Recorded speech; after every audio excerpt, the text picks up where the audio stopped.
It's really an opportunity that I don't think enough people take advantage of. If more of our companies took advantage of FTZ, that would give them additional funds to reinvest in their business and continue to grow and be even more successful than they already are. It just makes us a more competitive company. It really makes our customers that are also invested in this region, makes them more competitive. Why wouldn't you if you could go through an FTZ? I mean, it makes total sense in regards to if I was a businessman and running my company, that's what I would want. That was the reason that FTZs were created in the first place, was to help make U.S. business more competitive with overseas entities. And in North Carolina, we're right at the heart and soul of that effort nationally.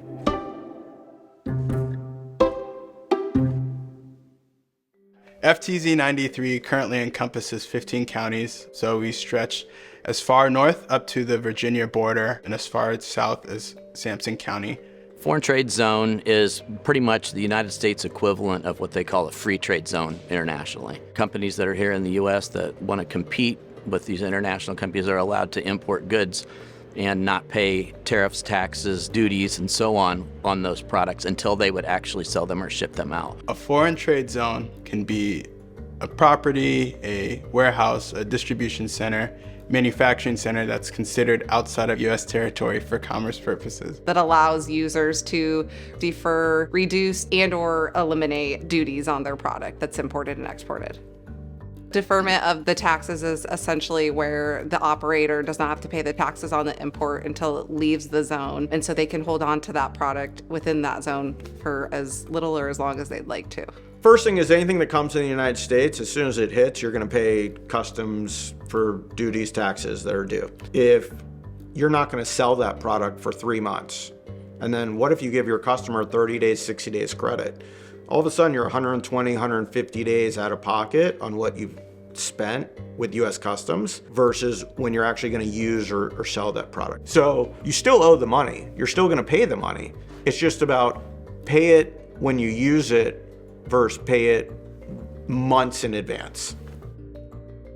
Reducing the taxes is when multiple parts of a product come into the zone and the user is not taxed until the end product. You know, a company that's going to be bringing automobile parts, as an example, from overseas, so they can bring them in. They don't have to pay the tariffs and duties on the component parts. They would only need to pay the duties on the finished goods, which could be a lot lower than on the individual component parts. Companies have shipments that come in and they have to pay what's called a merchandise processing fee before it can technically enter. And right now, the most that you'd pay is around $575. And so if you have a company that brings in 100 shipments a week, you can quickly see how that adds up. But with FTZ, what happens is you're allowed to pay one MPF price at the beginning of the week, and that's good for 7 days. So instead of paying $575 on 100 shipments, you pay $575 on one shipment. And that in itself is typically enough to justify being a part of the FTZ program. In certain situations, some operators can eliminate duties entirely. You can set up a foreign trade zone, thus allowing products to come into your foreign trade zone, not entering U.S. soil at all, and then leave the zone, being able to eliminate your duties. Yeah, I mean, it's a temporary import. It's the way at least I think of it. And it's kind of like it's not in the United States, right? But in the interim, we had U.S. teams moving those goods around the country, so it's still creating jobs here, even though those goods never going to get used here. We do a lot of stuff on cruise ships. That stuff is imported. We don't have to pay the duties on those, but since it is going on a cruise ship and going on international waters, we never have to pay anything on those. For instance, if you figure we do 20 million a year in porcelain, and with the 22 to 25%, it would be several $100,000. I mean, it's a huge savings for the folks that we do this fulfillment for. Our customs officers will work with all of our operators to make sure that they have specific inventory controls in place, and this just helps make sure that they can keep track of what is FTZ product and what is not. It was kind of enlightening to see how that process works, because they do come in and you're thinking, oh my, it's this big bad bully that's coming here to get me, but they really work as a partnership. It's not a, hey, I'm going to come and try and get you because you're not following procedure. They're pointing out things that could be done differently or things that will help secure the environment and so on. Since we are monitored, your insurance rates aren't nearly as high because you have the big guys coming in and securing and making sure everything's okay. No, it is not any extra. I mean, like I said, from running numerous warehouses outside of the zone, There's no difference in regards to it, especially with the automated warehouse management systems that are out there today. It's really simple in regards to my daily life working in that environment. Yeah, so there's 3 main steps to being a part of the Foreign Trade Zone program, and it's pretty straightforward. Working with us to submit an application, getting approved by our board, and then being activated by Customs. The application itself is around literally no more than a page. So they'll want to know what sort of components you're planning to bring in, what's the overall scope of your organization. So the initial application is easier than my taxes? Yes, the initial application is probably much easier than your taxes. Yeah. I would, and also like maintenance of your status, there's not much paperwork throughout the year. You have an annual report that you submit to us at CPRC that we then turn around and submit to Commerce. Well, CPRC, I think again, I'm biased because I've seen it function like this for 40 or 50 years.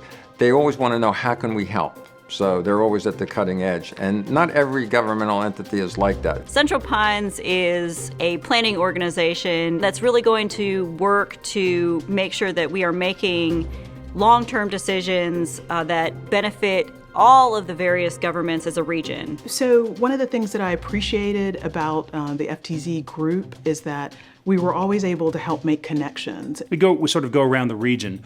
What are you seeing? What are some best practices that you're implementing? But mostly it's the expertise of the staff, the amount of expertise about how to navigate through those steps. And then working local government, CPRC, they're just very helpful. I mean, they're pro-business.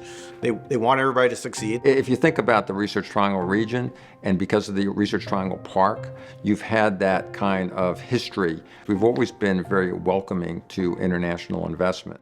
North Carolina as a region is an incredible place to do business. So in this zone, we have The computer science. Aerospace, textiles, North Carolina is the top manufacturing state on the eastern seaboard. automobile parts, we're getting into electric cars, IT. cosmetic, video game design. And then the proliferation of life science biopharma. and different kinds of pharmaceuticals. Man, we make everything. We have rural counties that we serve. We have very fast-growing counties like Wake County that we serve.